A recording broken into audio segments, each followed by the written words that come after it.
listening to the Pharmacy Podcast Network.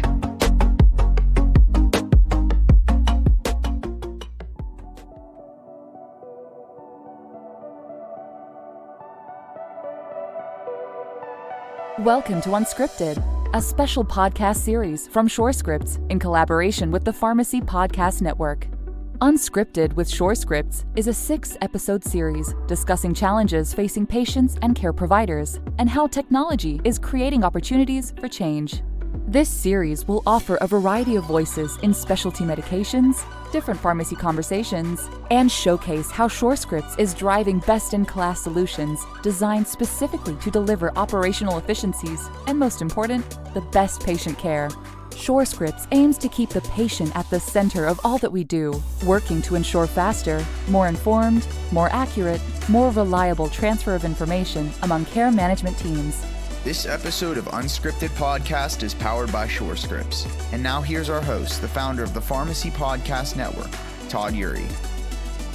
Surescripts started providing Pharmacy Podcast Network with content about 2.5, 3 years ago. And I was so excited to have the organization that was just packed with pharmacists that really brought good stories to our network and really teaching pharmacy owners, grocery stores, national chains, long-term care pharmacies. What was e-prescribing? How does this interconnect your initial orders? Let's talk about prior authorization and the data that stands behind prior authorization, the importance of understanding that in specialty. And every time I went somewhere with their guidance in order to bring this information to our listeners, we were finding them there from an intimate perspective where they were part of the solution. They weren't just, they've never been a sidelines organization. They want to be a servant leader in the world of data management and assuring that our patients are getting the services that they need from pharmacists. And you know what? The new CEO, which is just so cool, is a pharmacist. And he took over in June of 2022.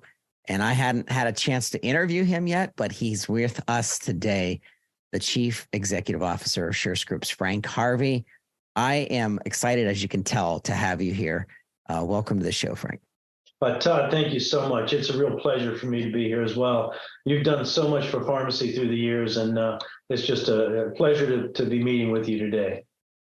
Pleasure is all mine. I tell you what, you bring an interesting perspective, data management, into acceleration of prior authorization and technology because of your background in pharmacy yourself, and then you led up through Surescripts from an investment perspective and leadership's perspective, and now you're CEO, and it almost feels like you've come full circle. So I want you to tell our listeners your story and start with your pharmacy school and where you started out.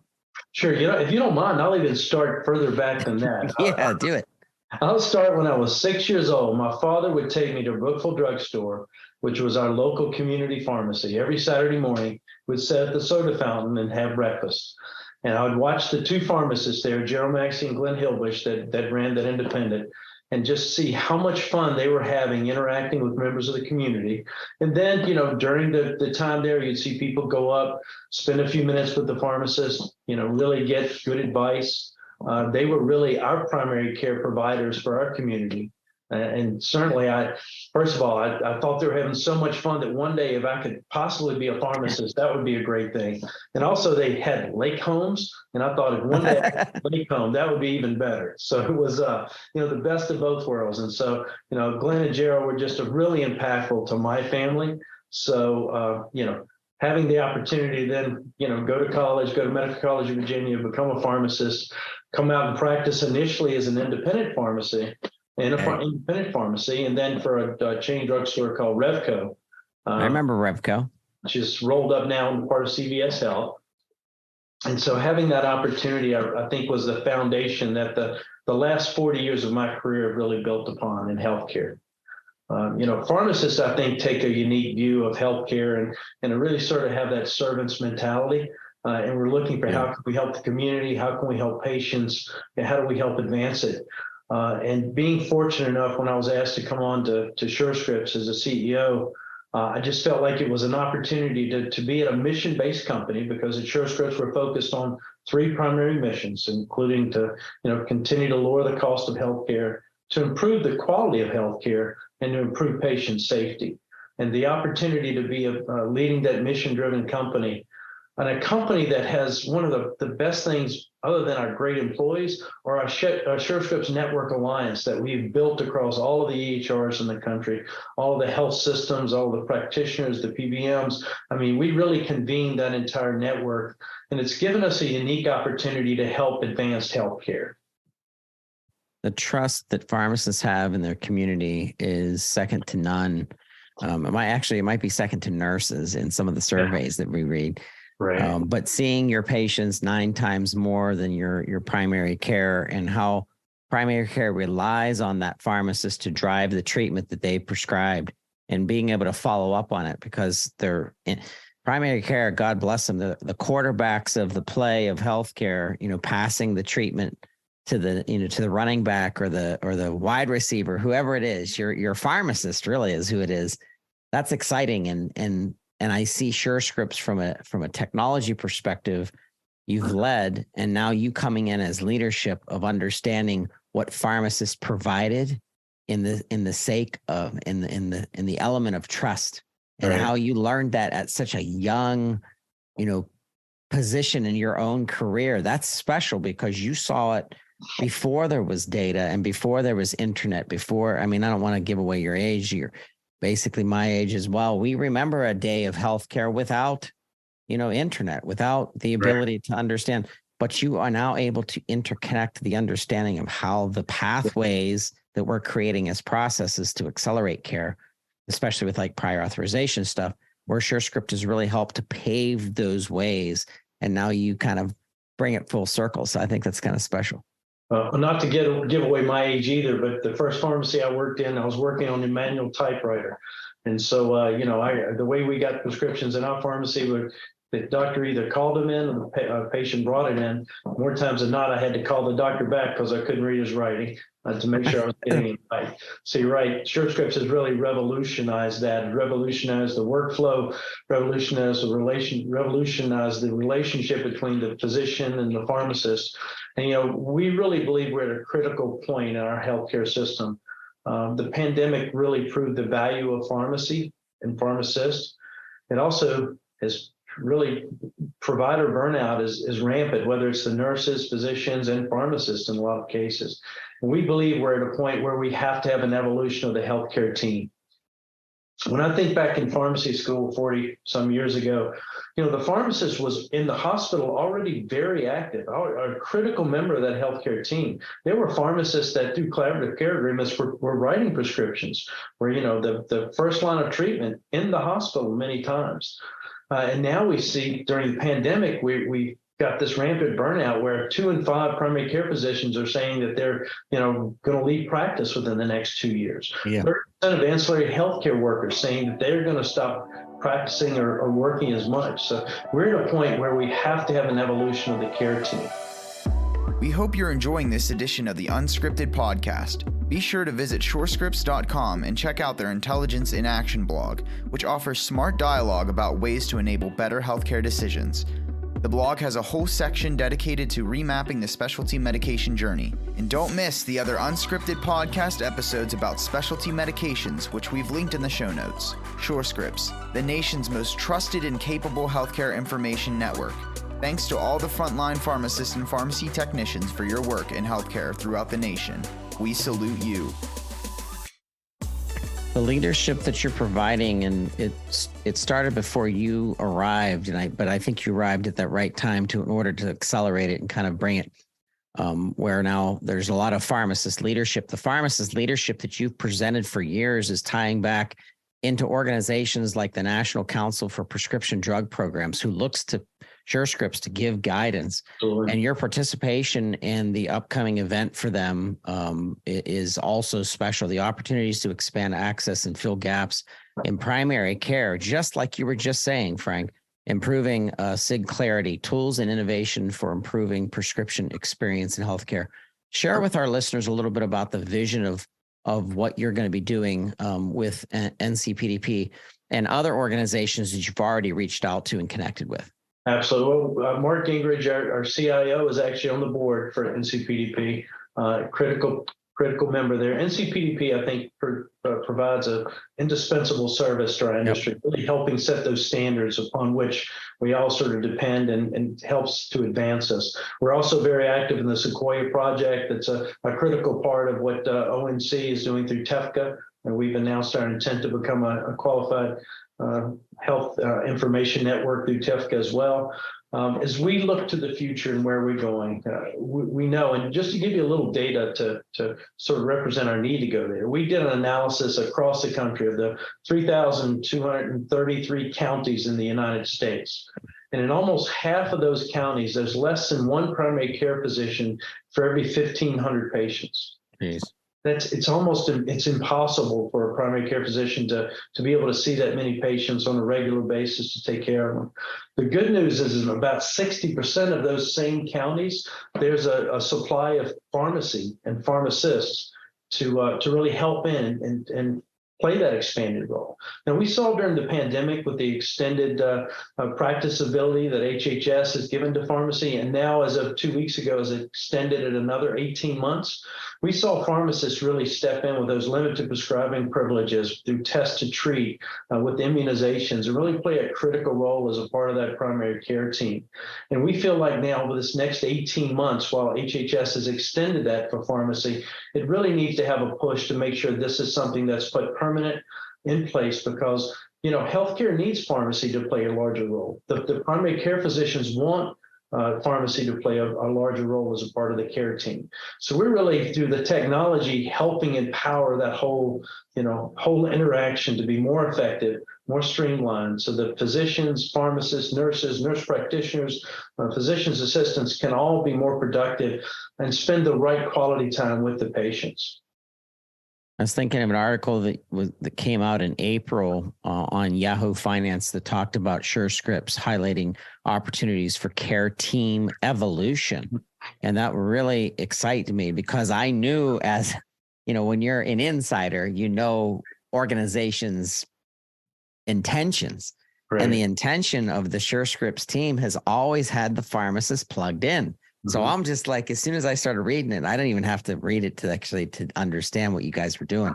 But you're literally inserting pharmacy care deeper into healthcare to really prove in a backwards method, instead of having to go through CMS per se, to say, hey, organizations, hey, Wall Street, pharmacists have a lot more value than you probably realize. Absolutely. And we have data and we have technology to actually prove that. And I think there are three things, in addition to sort of getting some of what we're doing codified and put in permanently what pharmacists can do. There are two other areas we need to focus on as well. One is the reimbursement, the compensation, because pharmacists are going to have to be paid for providing this service, as they should, as we take the burden off of other healthcare providers so they can be more effective. As pharmacists operate across the full scope of their license, we need to have reimbursement structures in place, both federally and as well as through the health insurance plans. And then third is the technology platform, and to enable pharmacists, when they are in the middle, when they're with the patient, dealing with a specific sort of comorbidity, that they have the right information that they need, not a 20-page medical record, but boil it down to what pharmacists actually need for that interaction to be able to work with that patient to help in that as part of that collaborative care team. Yeah, there's a quote that came from your appearance and participation and leadership at HIMSS 2023, and you led a panel called How Are Care Teams Evolving to Fill Primary Care Gaps? And your quote was, pharmacists have commanded the trust of patients for a long time, but this was especially true during the pandemic, when pharmacists helped to deliver quality, accessible care when patients couldn't get to their primary care physicians. And that's very special to me, because I do have a sweet spot for our 19,000 independently owned community pharmacies that are out there that understand their community's healthcare needs very intimately in ways that other organizations don't. And you're plugging in and you're empowering even those sectors of pharmacy and looking for advisement, as NCPDP has always embraced those community pharmacists too. But that really spoke to me because you're understanding that this is a bigger picture. Right. This is just isn't just one facet of healthcare. This is this entire care team that you're pressing and you're supporting. Independent pharmacies are so important to the overall healthcare ecosystem, particularly in the rural areas. If you look in those rural areas, over 30% of the health systems are now saying they're in danger of going bankrupt, not being able to afford to continue to provide that care. 95% of the U.S. population lives within 5 miles of a pharmacy. The pharmacists are there in the community to be able to provide that care in conjunction with the rest of the care team. So I think it's really critical that we continue to look at ways to expand the function that the pharmacist is playing as a part of that care team, particularly in those rural areas and even some places in the inner city where there's just not an availability of a primary care physician there, but pharmacists are on the corners. And as we know, I think you quoted earlier, patients, particularly chronic care patients, see their pharmacist 36 times a year, the primary care physician 4 times a year, and their specialist 9 times a year. So I mean, just the fact that we are with them so much more frequently, we're there to sort of to play that role. And when you're dealing with the shortage of physicians, and it's expected to get worse between now and 2034, it's estimated there'll be a shortage of 125,000 primary care physicians. Jeez, what that's going to mean is there's even a greater need for pharmacists to play that role as a part of the collaborative care team.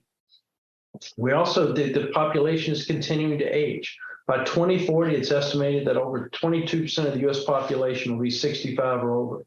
And as you know, when you're 65, about 85% of us over 65, I'm not there yet, but not too far away, but 85% of folks over 65 have at least one chronic illness. And 60% have 2 chronic illnesses. So you're dealing with sort of the coming together of some of a worst case. We've got a shortage of primary care physicians. You've got more patients that need more care.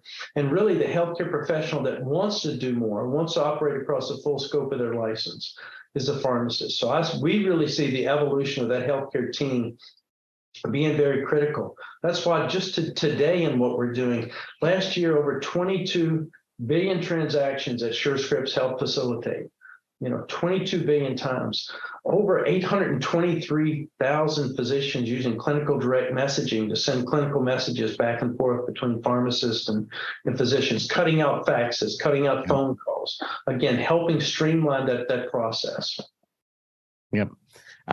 Luis Rodriguez, CEO of Keycentrics, and I just talked at Assembia, and we actually brought up Surescripts and how they, intertwine and work with specialty pharmacy workflow and prior authorization. And we brought up the fax, and I'm just like, wow, like fax is still being used, today, where we have all this other technology and e-tracking and all of the data that's there. And it just blows your mind to think that some of us are still holding on to the white knuckling the fax. Well, unfortunately, it hasn't been removed from U.S. healthcare yet. In some areas, in the UK, for instance, the fax has been required to be taken out of the overall system. So, right. I'll be speaking at the World Pharmacy Council later this month, and that's one of the things they're interested in, how we've empowered interoperability in the States, but also there's some things you can learn from others around the world and things they have done that in some cases are more advanced than what we've done in the U.S. Well, we're proud of Surescripts' partnership with the Pharmacy Podcast Network. We've loved supporting your organization. Everyone that we deal with on your team is just upper class, and it's just fun. So I want to just be the first to welcome you to the Pharmacy Podcast Network family. Now you're part of us, Frank, and we want to have you back talking about stories. Maybe we can build a panel together. I'd like to bring on the ASCP representation, and let's talk about senior care pharmacy. Let's talk about specialty disease state management. But it's exciting to have you here, Frank, and I just thank you for this time. Oh, you're certainly welcome, Todd. It's a real pleasure to be with you. Look forward to working together in the future to help continue to advance healthcare and advance the profession of pharmacy. Absolutely. If you'd like to learn more about what Surescripts is doing, the innovation that they're providing to pharmacists and pharmacy care, please visit their website at surescripts.com. Once again, that's surescripts.com. and a shout out to the Surescripts communications team. We absolutely love working with you. And Frank, we can't wait to have you back. So we'll talk to you soon. Great. Thanks so much, Todd. Have a great day. Thank you for listening to UnScripted, a podcast series from Surescripts. For more information about how Surescripts can help your organization, please visit us at surescripts.com.